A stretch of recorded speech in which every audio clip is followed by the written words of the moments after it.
Hey everyone, welcome to the Thursday Live of Reboot. I'm your guest today. My name is Sonal. Very warm welcome. If you're watching us on the live or if you're watching us on the replay, drop it in the comments and say hi and say how you're doing. Would love to hear from you and make this as interactive as possible. Today we're going to be talking about all things career transition, particularly how to talk about the gaps that you have in your resume. Because of all kinds of reasons, you've taken a gap in your resume. How to go about it. So we're going to be talking about that today. And yeah, I know there's a bit of a delay between going live and actually seeing that we're live on Facebook. So if you're watching, come in and say hi and tell us how you're doing. A quick introduction about me before I start. So I'm Sonal. I'm a career coach.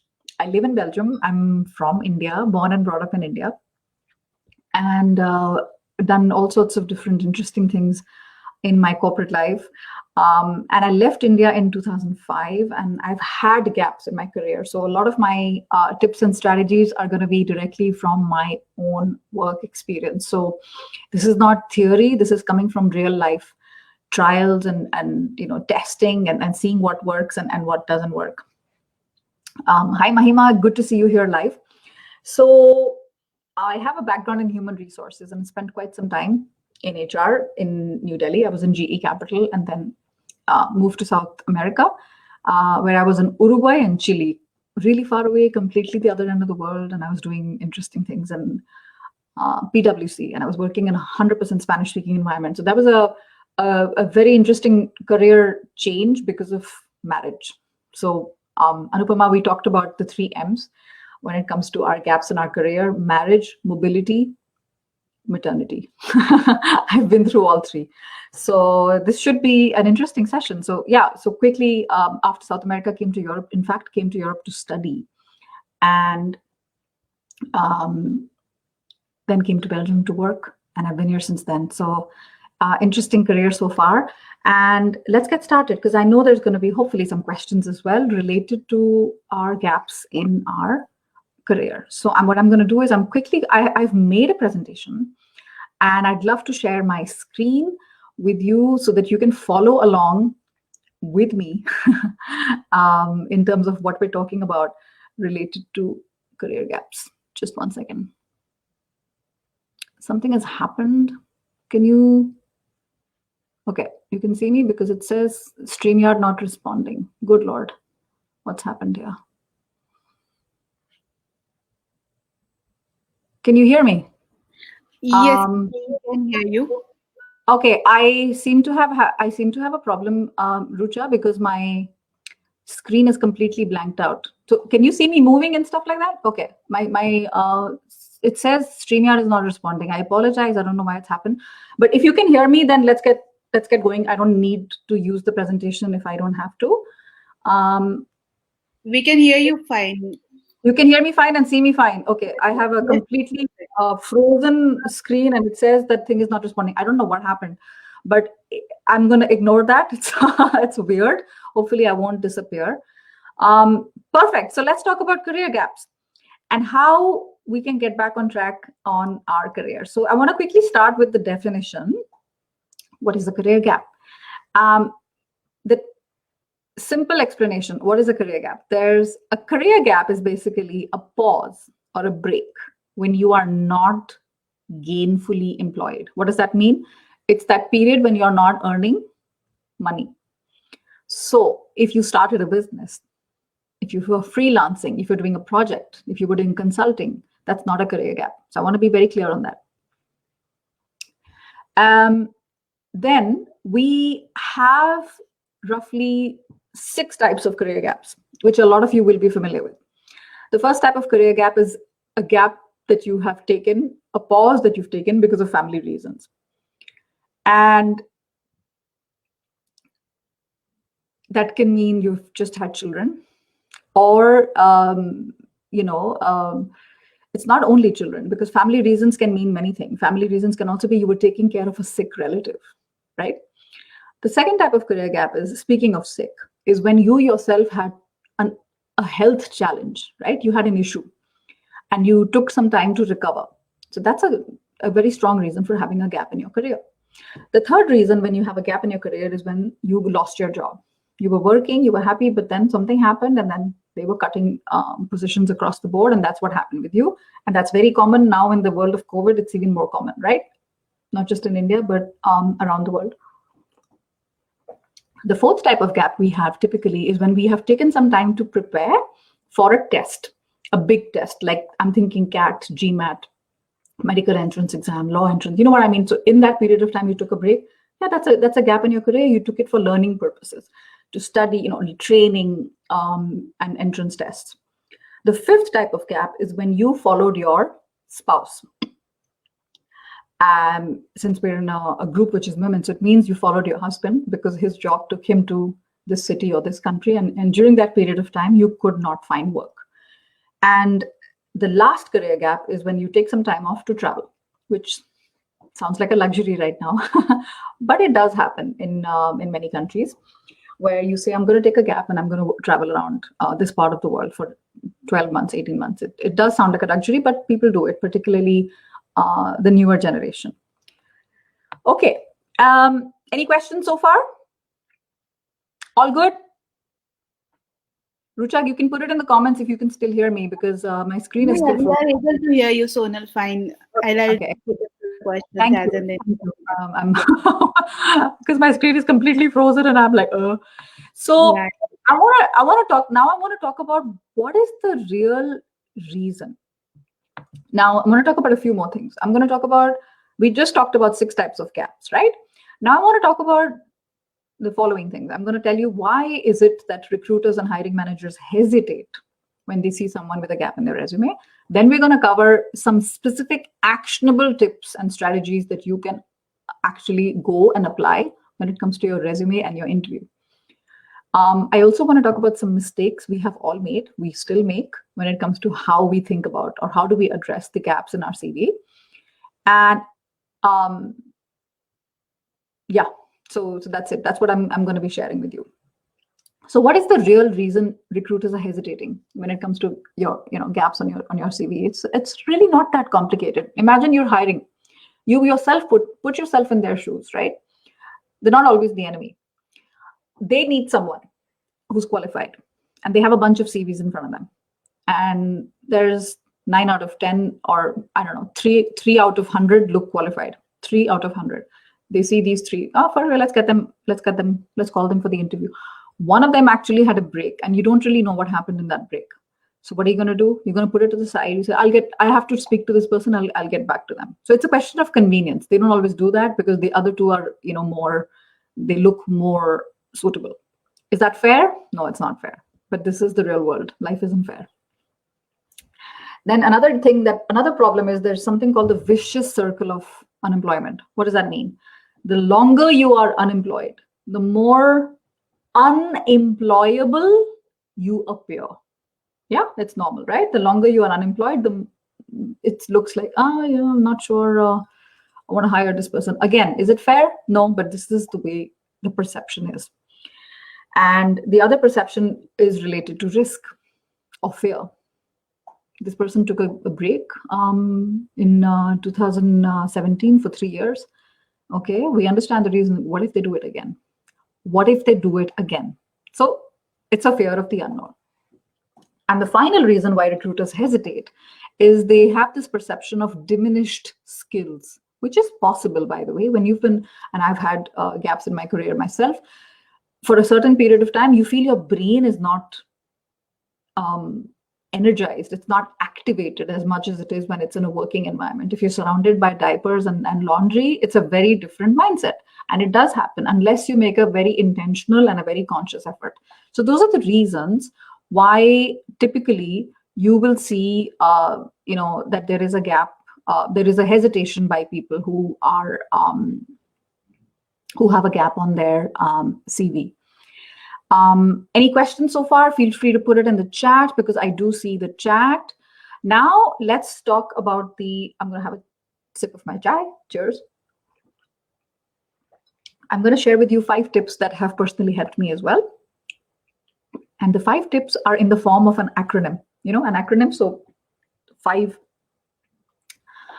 letters, PAUSE. Pause. How appropriate, right? The pause approach. I call this the pause approach. Let's start with P. P stands for proactive. What does that mean?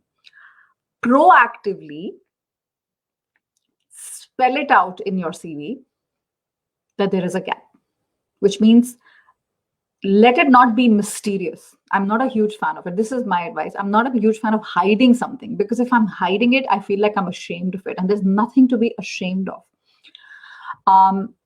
Has anybody here seen the movie Gully Boy with what's his name? Ranveer Singh? I think Ranveer Singh. And do you remember when he's auditioning for the concert, and everyone's like, coming from an upper class background and upper middle class, and they're like, you're so poor, look where you live, look what your mother has done, and look, you can't even afford to wear good clothes. So when it's his turn to be on stage, what does he do? He addresses the objections right away. I'm a big fan of that. When you address the elephant in the room immediately, there is nothing to hide behind anymore, and they don't have an excuse anymore.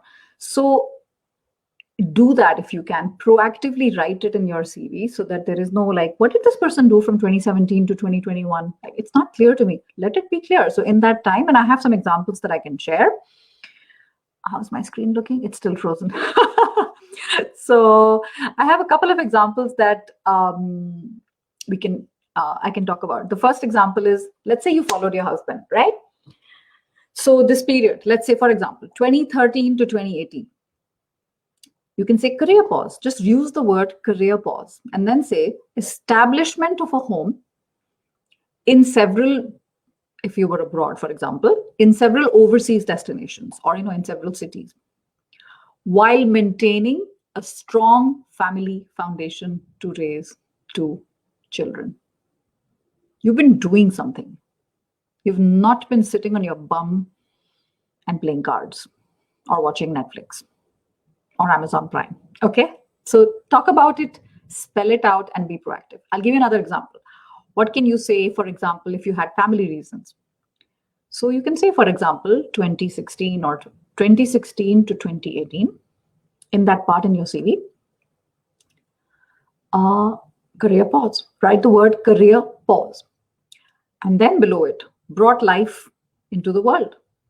Single-handedly oversaw end-to-end care towards the health of our newborn. You've been doing something, right? And single-handedly say that, be proud of it. Not all of us can afford a live-in maid or a nanny, to take care of it, whether you're living in India or you're living in any part of the world. So you've been doing it, then talk about it, but spell it out so you're not putting it to the side, or you're not lying or making up some story in that period of time. Sounds good? So this is the first tip out of 5, P for proactive. I'm going to come to the second tip, and in the meantime, yes, wonderful. I'm loving don't hide your back. Absolutely. Own it. Be proud of it. Auntie Reboot. I love it. So the second tip I want to talk about is, and I already touched upon it, is your attitude. So the A, P-A-U-S-E, our pause approach. A stands for attitude. You've got to change the vocabulary, and you've got to change the mindset here. The vocabulary, what does that mean? Don't always say the gap. There's a gap in my CV. It's not a very empowering word. Instead, use another word like transition. It's a career transition. Change this narrative. How you approach and the words you use are very powerful, very powerful. And your approach is everything. Like I said, if you're ashamed of it and you don't want to talk about it, it's going to come across in the language you use on your CV. You may not even be called for an interview. And if you are called for an interview, that's great. It's going to come across in the way you speak, in the sense that, it was an inconvenience, or I feel like a victim.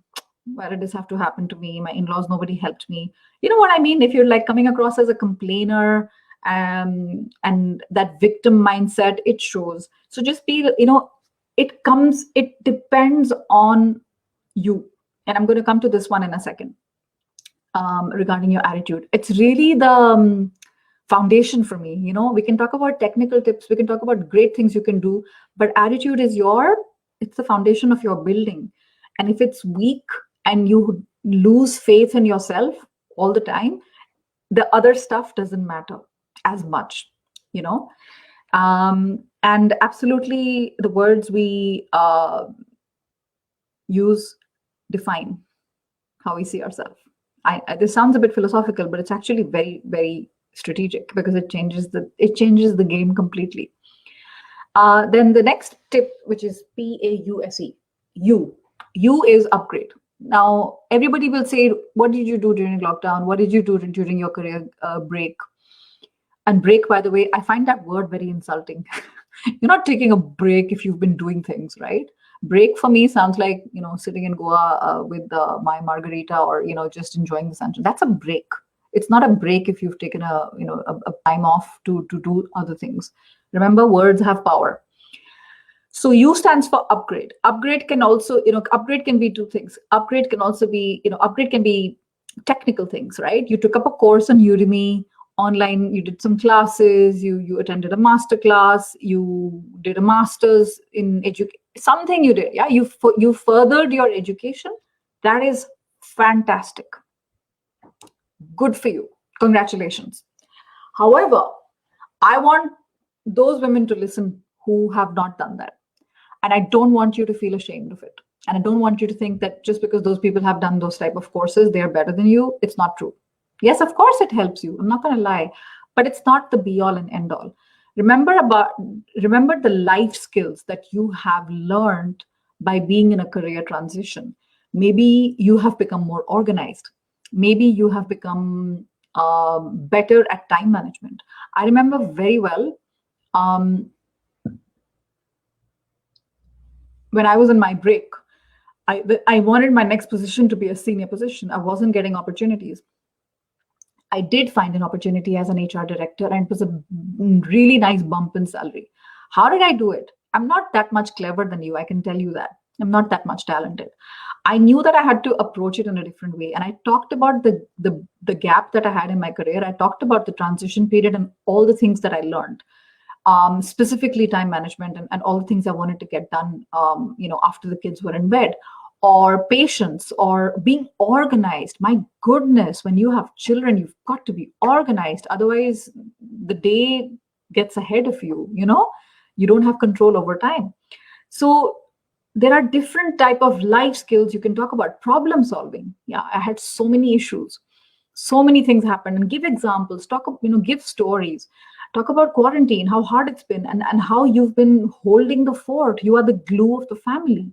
And you were the chief entertainment officer. You're the chief household officer. You've been doing everything because there's been no, for example, if you have maids and maids haven't been coming, for example, you can use that example. And if you haven't had maids, then all the more reason that everything fell upon you, and you learned a very good tip, which is delegation. Helping, asking other family members to come in and help out. So there's no end. You see what applies to you. Everybody's different, but definitely take advantage of some thinking here, so that you have some planned answers, if you know what I mean. It's not like, oh, it just happened and it's so inconvenient that I have a gap in my CV. Don't think like that. All right, perfect. Are there any questions so far? No, it's been very quiet in the chat. So I'm guessing it's interesting. I hope you're following. I hope it's fun. I'd love for this to be as interactive as possible. So do ask if there's something that's bothering you.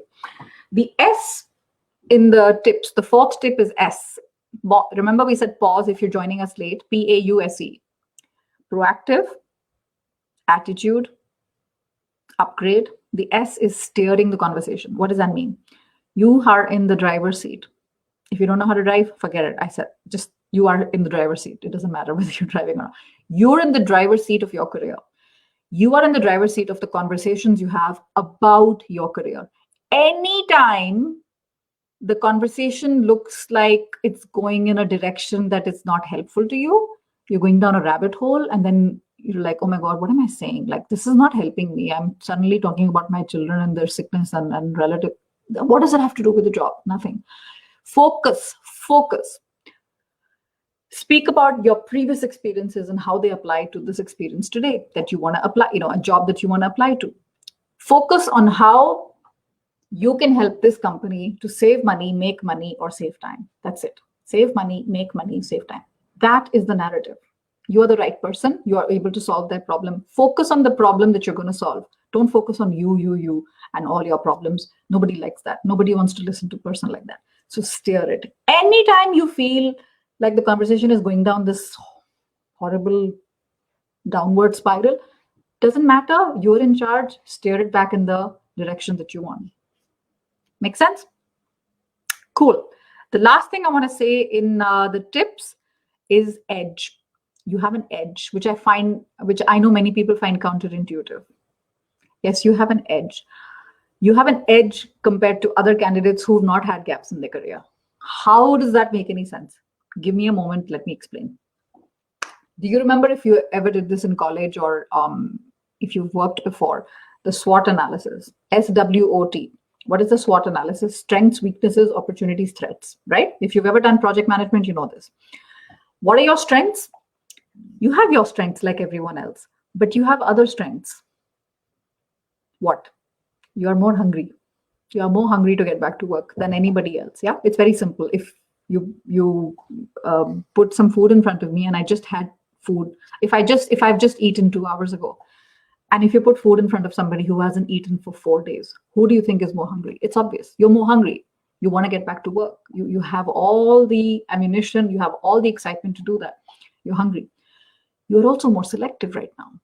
You don't want to work just for anyone, right? So you're taking the time. And that is also one of the reasons you have your gap in your CV. You can explain that. I don't want to work just for anyone. And companies like that. Companies like it that people are actually planning their career and not saying yes to everything. Yes, I've worked in Pizza Hut. Yes, I did a little job in...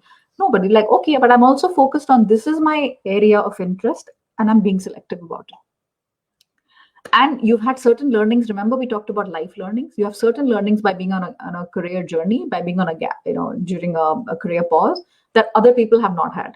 And that gives you an interesting edge. So S is strength.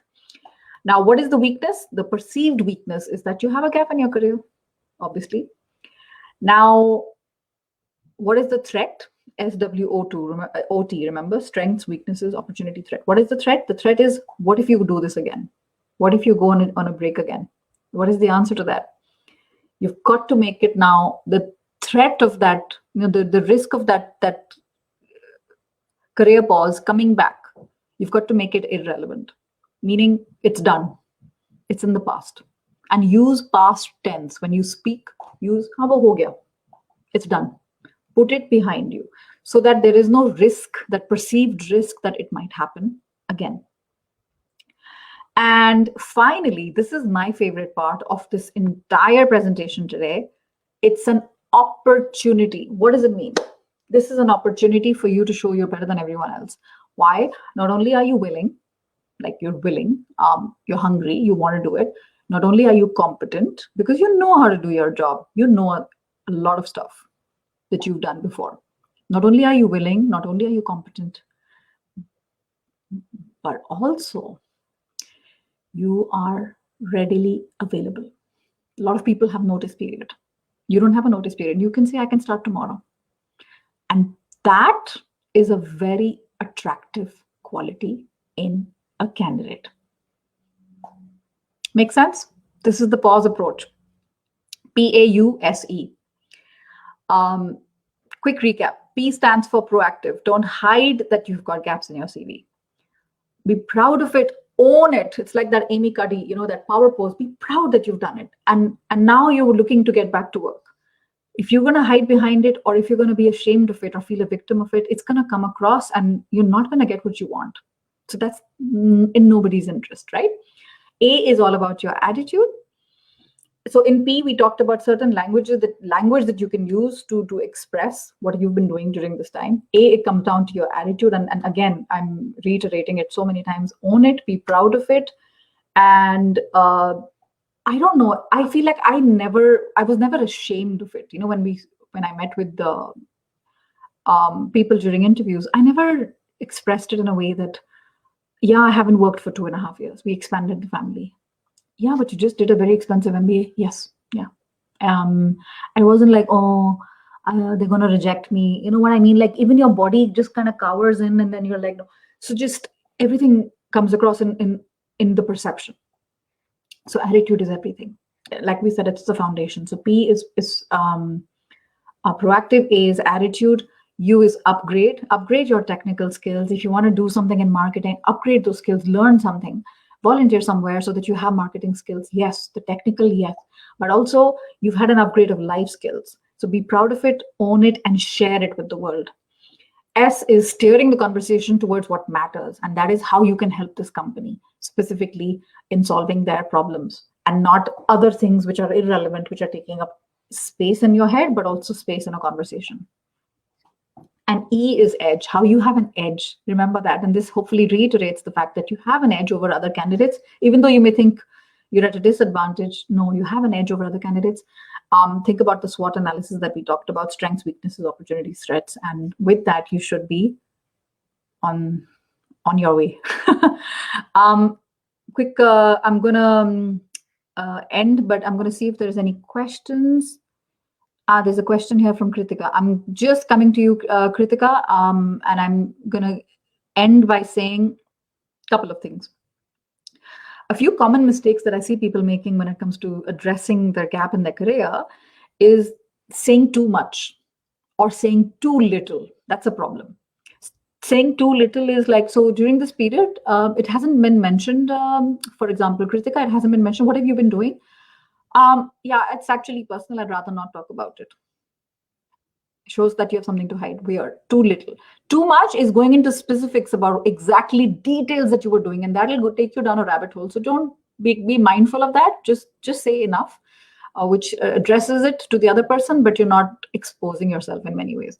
The second thing is that I've heard this advice, by the way. I've seen some people in India talk about it. They say remove the end date.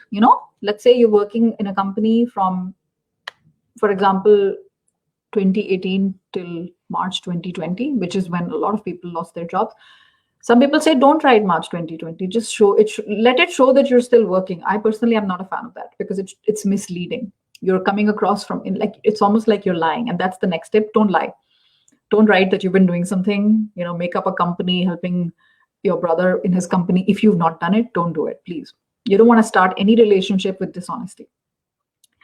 And the other thing is overthinking. That's a big problem. How do I do this? Don't overthink it so much. Honestly, think about life happens to all of us. I want to say this again. This is really important. Life happens to all of us. Things happen. Sick relative, baby, moving, marriage. We're all human. And if someone rejects you because life happened to you, it says more about them and less about you. And finally, the last thing I want to say is take advantage. There's lots of companies in lots of different cities around the world that are encouraging women to get back to work after they've had a gap in their career. Reboot will know about this as well. I know there are many companies like Unilever, PwC, Cisco, a lot of them in tech, but not only, that are highly encouraging women. And actually, in many countries, they're also subsidized by the government to do so. So it's actually win-win. And that's it. That's what I wanted to share with regards to tips, etc. that I had. Hi, Kritika. Thanks for waiting so patiently. How do we talk about? Okay, so I'm going to be taking your questions, and I'm hopeful that there'll be quite a few. How do we talk about a career pause for elderly caregiving, and then followed by conscious decision to do full-time volunteer work, now looking to get back to corporate? That's amazing, Kritika. Well done. I'm proud of you. I would just say spell it out in a very honest way. Yeah, you took care. You took a career pause for. When you say elderly caregiving, what does that mean? Does that mean it was your own family, or was it in a home? Whatever it is, say it. That person needed you, and you followed a decision to volunteer, and that was the time you volunteered. Please talk about it. There was a survey done on I think it was in the US, but it's equally applicable. Trust me. There was a survey done a few years ago on LinkedIn of hiring managers, and 41% of hiring managers value volunteer experience as much as paid experience. Did you hear what I said? They value it. It depends on how you message. How do you frame that message? And again, be proud of it. And in that period of time, please put it on your resume. Spell it out that during this period of time, Volunteer. Don't be, don't be defensive, like, oh, I made this conscious effort. Just say this is a strategic thing that you did, right? So definitely take advantage of it. I hope that helps, Kritika. Then Farina. Okay. While talking to a CHRO for an opportunity, she told me that if you loved your career so much, you should have sought help for childcare instead of taking a 3-year gap. How do I tackle such questions? Farina, how do I say this? Run. Run. When you see these kind of people, run in the opposite direction. I know this is very easy for me to say, but trust me, I've done it. Do you really want to work for a person who speaks to you like this and gives you so much disrespect? Because imagine if they are like this right now, which is the beginning, and normally in the period of recruitment, compare it to dating versus getting married. During dating, both the people are on their best behavior. So imagine if you're dating and this guy is already a complete jerk during the dating. What do you think it's going to be like when you get married? It's going to result in a very painful divorce. So I would say you dodge a bullet. You dodge a bullet. You say it was a conscious decision. I decided to be the primary caregiver of my kid. Yes, I could have sought help. Of course I could have, but it was my decision, and it's actually a very personal decision. Thank you for asking. Be very polite, answer very politely, but your red flags should go up. Because the world is changing, and people who think like this are, yes, they are there. Of course they're there, and they have a problem, but they're gonna one day slowly become a minority. Because one of the few good things that's happened with COVID is people have woken up to technology and woken up to the fact that remote working works. And they have to figure out their trust issues. In the past, it was always, and by the way, even in developed, in emerging countries or any countries around, there used to be a trust problem that, no, I don't know if he's working or not. But with all of that mentality changing, people who are judging you because something happened with you, life happened to you, and they're judging you for it, it tells you everything about that CHR. It tells you nothing about you. So be strong, be confident. If you can answer it politely, confidently, great. If you still want to go ahead with interviews, please go ahead with very open eyes. And don't just say, I'm going to take it because I have no other job opportunity. Yes, life is hard. Yes, it is. Then work harder. Look for other things at the same time. So the best thing that can happen is if you have 2 opportunities at the same time, so you can compare and contrast. If nothing happens, take it, but then be very mindful of it, that you're making the decision with your eyes like wide open. Good. All right. Hi, Sanchari. I'm sorry, my throat's a bit dry. One moment. Okay. If I've acquired some new skills during the break, which has nothing to do with the job, should I mention it? For example, I learned to make art, and now I'm making and selling art around the world. You know what is the operative word here, Sanchari? Selling. You're not just doing it because it fulfills your soul and makes you happy. You're selling it. So I would talk about it. Would it be the first thing I write on my CV? Like on top? Maybe not. But I would put it in the interests, hobbies, interests, personal interests. I would definitely put it there. And think hard, Sanchari. Think hard. Is it really 100% unrelated? Like, can you come back and tell us what you do? What is the kind of opportunity you're looking for? Because I promise you, there might be a way you can stitch it together so it looks like a complementary skill. There's always a way. Your imagination is the limit. And well done selling the art around the world. Well done. Good for you. Okie doke.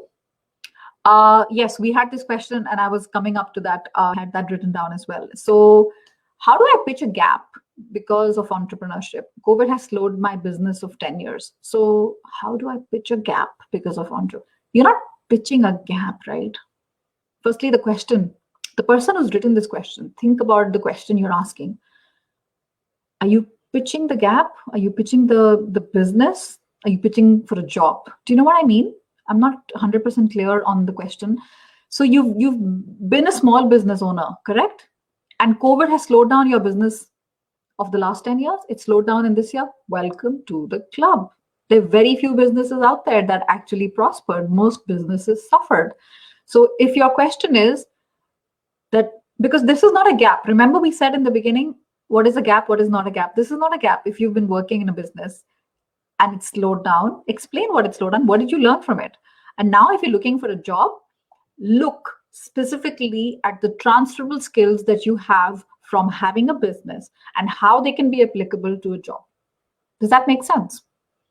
I would love it if this person were watching, if there was a question specifically like, what do you do? Because then I can help you with a specific example. Let's say this is a business and now you're looking for a job in sales or marketing. I don't know.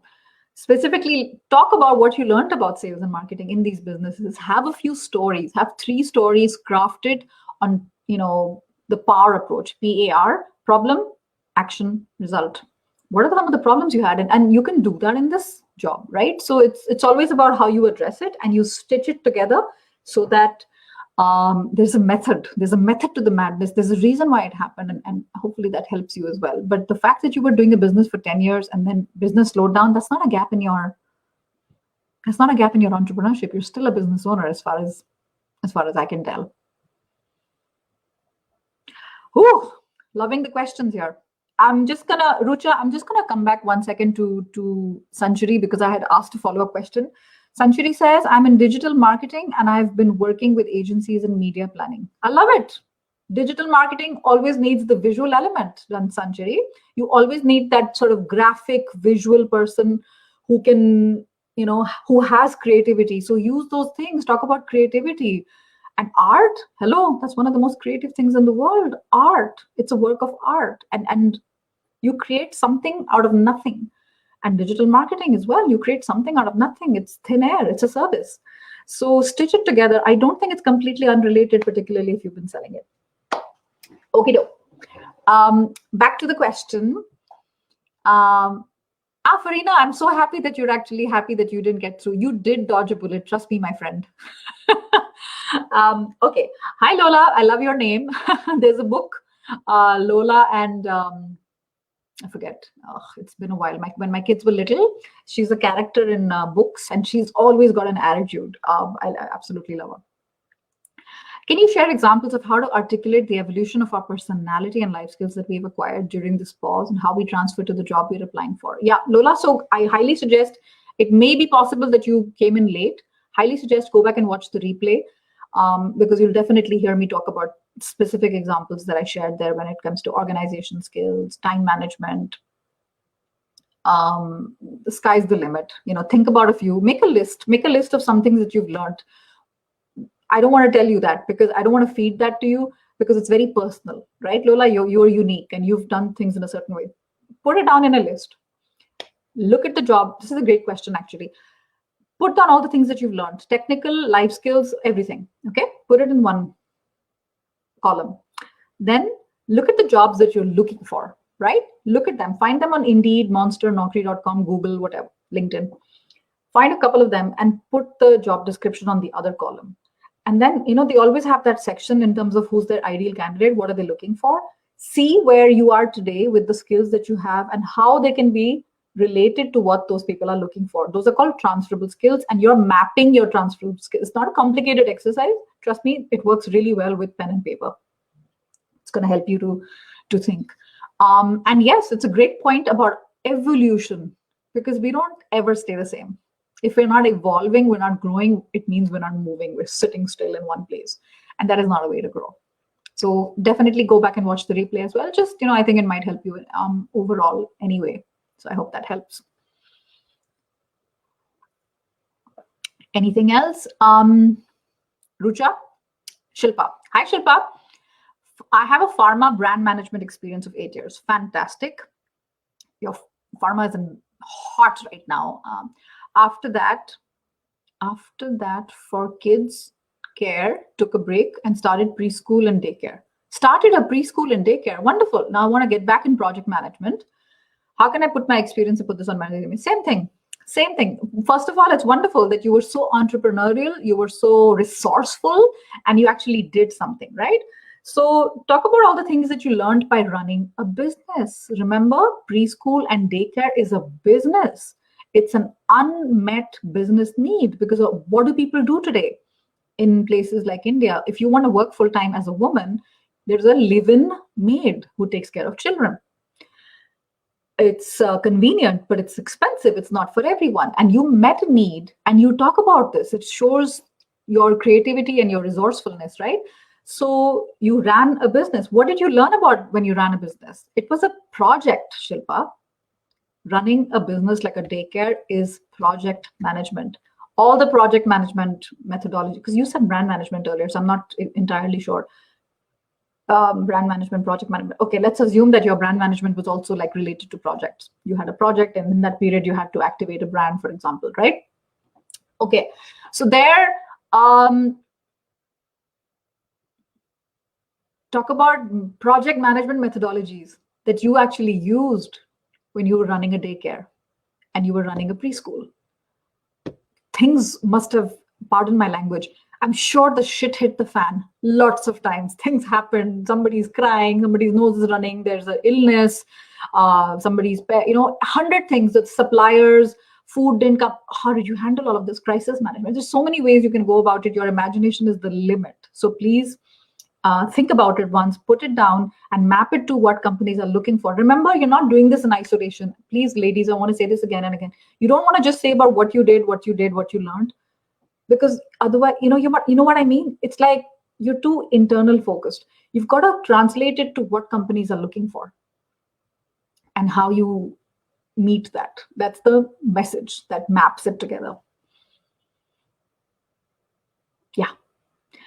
Yes, Rucha. Many women usually, while getting back to work, are just ready to do data entry. How do you not fall into this trap of underestimating yourself? It's a great question. See, this is a difficult answer for me to say, and I know there's a cultural difference. I've lived in India and I know that there are certain jobs which are looked down upon. Data entry, you've got to start somewhere. You've got to start somewhere. And if you are looking at data entry as a menial, dirty job, you're never going to enjoy it. But if you look at data entry as a stepping stone to the next job, please remember, you don't have to have this crazy pressure that if you've had a gap for X number of years, the next job has to be perfect. Likely it won't. And when you add a global pandemic in the picture, it's not helping you, correct? So I wouldn't worry about it so much. I would see what are the opportunities out there. Yes, you should be selective. Yes. But what if there are no opportunities? There's something wrong. It means, either you're applying, you're getting rejected everywhere, or you haven't tapped into your networks. People assume applying and getting rejected means I've done my best. It's not good enough. Bas, no more. I did it for 1 hour a day. It's not enough. Looking for a job is a full-time job. How are you activating your network? Follow me on LinkedIn, please, because I talk about this all the time. Look for those jobs that are not advertised. And a lot of people are happy to give an opportunity to someone who's had a gap in their career. Trust me, the world is not such a bad place. It can be quite understanding, and everybody understands that the pressure that mothers are under, it's very difficult. So it's all about what the messaging is like. I can do this, and you're active on LinkedIn, or you're not this person who's like, hey guys, I need a job. If you hear of something, please let me. That's a lazy approach. Don't do that. There's different ways. So don't give up before you ensure that you've done your best. Ask yourself the question before you take up a job at data entry, which, by the way, I said there's nothing wrong with it. There's dignity in labor. But before you get there, ask yourself, have I done what I humanly possibly could have done to get the job that I'm looking for? Did I left no stone unturned? Ask yourself this question. Chances are there's still things you can do. Follow some people. There's a lot of career advice. There's great career people, career strategy, career coaches in India, and they share so many tips on LinkedIn. Start applying them. Put some work in. I'm not saying you're not doing the work, but if you're doing the work and it's not resulting in something, you might have to change the strategy. You might have to pivot. Otherwise, what is happening? It's Einstein's definition of insanity. Doing the same thing expecting a different outcome. That's insane. So you need to pivot. Okay. Hi, Shama. How do we negotiate for a salary after a career break? Okay, this is a fantastic question, and it's a question which is completely huge. I have a separate, I have, if you want to follow, I have a YouTube channel and I share specific practical tips related to salary negotiation. But if you don't go with the thing that I've had a break in my career, so I may not get the salary I want. I got a 30% jump in salary after a career break. Like I said, I'm not that much smarter. What did I do? I focused on the value that I bring, the skills, the experiences, the value that I bring to the company, and how I can help them solve their problem. That was my focus. I was not at all on the back foot that I've been on a career break, so I'm okay with the salary reduction. No. Eyes on the prize. Got to be a bit of a badass. Because if you know your self-worth, salary negotiation is not that hard. Okay? Sounds good? Yes, Farina. Yeah, the answers are very revealing and very painful. Have I done everything that I could humanly possibly do? And when I ask that question, usually the answer is no. I know I could have done this better. You know what? I'm like working on a project or something, and it doesn't, I launch it doesn't result in the thing I was looking for. What am I going to do? I'm going to feel sorry for myself. Yeah, okay. But did I do everything I could have done? No, I could have done. I know I could have done some things better. So it's worth it to stop and ask that question. Wonderful. I'm so glad that this is helpful. I'm so glad that you're here today. And I hope that this is, something that you'll put to use. It's not just inspirational in this moment, but actually you're going to go put it to use and actually apply it. You're very welcome, Lola. The mapping is an exercise that I make my clients do as well, and it's highly worth it. It takes a little bit of time. It doesn't happen overnight. I highly suggest you have some quiet time to do that. Focus, no phone, no TV. And you'll come across amazing things, and you'll be like, wow, I'm such a rock star. I promise you. Okay, do wonderful. Like I said, Rucha, I still can't see my screen because I'm looking at a frozen screen right now. So it feels very unnerving, but I'm glad I was able to see some, like the screen is white, but I'm able to see the comments. So I'm glad I can do that. So with that said, have faith, put in the work. You're going to get what you want, but you need that single-minded focus. Please don't lose sight. The biggest currency, I think, in the world today is focus, single-minded focus. We're very distracted. And I don't mean social media, etc. I'm also saying internally distracted with that voice, that annoying voice that says you're not good enough, no one's going to hire you, you're not going to get the salary you want, you're not going to get the job title you want, what's the point? People are ahead of you, you're wasting your time. Focus, eyes on the prize. So please do, Arundhati. You have I'm guessing you're not the writer Arundhati. You share your name with her.